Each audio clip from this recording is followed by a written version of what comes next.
Hello dears, പവിത്രം പുത്തൻ promo നമ്മളെയൊക്കെ ആ ഒരു പഴയ കാലഘട്ടത്തിലേക്ക് അച്ഛനും മകനും എങ്ങനെയായിരുന്നു പണ്ട്, എങ്ങനെ ഇങ്ങനെയായി എന്നുള്ളൊരു കഥ പറയുന്ന ഒരു ഫ്ലാഷ് ബാക്ക് സ്റ്റോറി.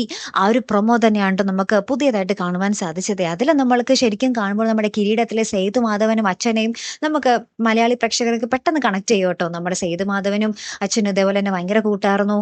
ഒരു സാഹചര്യം വരുമ്പോൾ അച്ഛന് വേണ്ടി തന്റെ മകൻ ഒരു ഗുണ്ടയായി മാറുന്ന ഒരവസ്ഥ. അതുപോലെ തന്നെയാണ് സെയിം കഥ തന്നെയാട്ടോ നമ്മുടെ പവിത്രത്തിലും സംഭവിക്കുന്നത്. അച്ഛനും മകനും ഭയങ്കര കൂട്ടായിരുന്നു. മകനിൽ അച്ഛന് ഭയങ്കര പ്രതീക്ഷകളായിരുന്നു. ഭയങ്കര പഠിക്കുന്ന മകൻ. അങ്ങനെ അച്ഛന്റെ സ്വപ്നം സാഫല്യമാകാൻ വേണ്ടി ജീവിക്കുന്ന ഒരു മകൻ തന്നെയായിരുന്നു.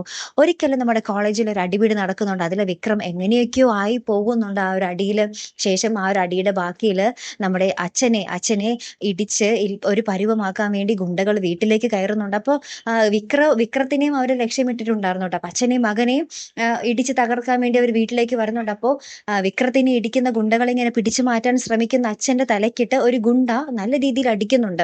അപ്പൊ അച്ഛൻ ഇങ്ങനെ ബോധം കെട്ട് വീഴുന്നുണ്ട് കേട്ടോ. അപ്പൊ അച്ഛനെ അടിച്ചല്ലോ എന്നും പറഞ്ഞിട്ട് നമ്മുടെ ആ ഗുണ്ടയെ നമ്മുടെ വിക്രം കേറി അടിച്ച് പെരുമാറി ഇല്ലാതാക്കുന്ന ഒരു ദൃശ്യങ്ങളാട്ടോ പിന്നീട് നമുക്ക് കാണുവാൻ സാധിച്ചത്. അതിന്റെ പേരിൽ കോളേജിൽ നിന്ന് നമ്മുടെ വിക്രത്തിനെ അറസ്റ്റ് ചെയ്ത് കൊണ്ടുപോകുന്ന ഒരു നിമിഷങ്ങളോട്ടോ. അപ്പൊ അതിന് സ്വന്തം അച്ഛൻ തന്നെയാട്ടോ സാക്ഷി പറയുന്നത്. ഇവനാണ് ആ ഗുണ്ടയെ അടിച്ചില്ലാതാക്കിയത് എന്ന് സ്വന്തം അച്ഛൻ തന്നെയാട്ടോ നമ്മുടെ വിക്രത്തിനെതിരെ സാക്ഷി പറഞ്ഞിട്ട് വിക്രത്തിനെ പോലീസ് അറസ്റ്റ് ചെയ്ത് കൊണ്ടുപോയി 7 വർഷം നമ്മുടെ വിക്രം ആ ഒരു ജയിലിൽ കിടക്കേണ്ട അവസ്ഥ വരുന്നത്. അപ്പൊ ആ ഒരു ഫ്ലാഷ് ബാക്ക് കഥയാട്ടോ നമുക്ക് പുതിയ പ്രൊമോയിൽ കാണുവാൻ സാധിച്ചതേ.